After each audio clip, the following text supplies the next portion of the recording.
1444 looks big, but it hides a square pattern. So since it's even, so we'll start dividing it with the smallest prime, that is 2. So this gives us 7, 2, 2.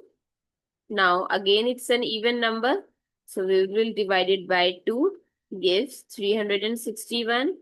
Now 361 is not obvious, but check 19 times 19. So 361 is a perfect square of 19. Now 19 divided by 19 gives 1.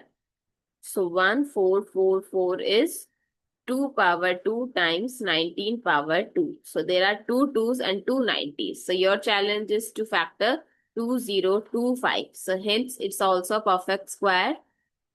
So comment down below, and who won, give the right answer. I will pin the comment. Thank you so much for watching this video. See you in the next video.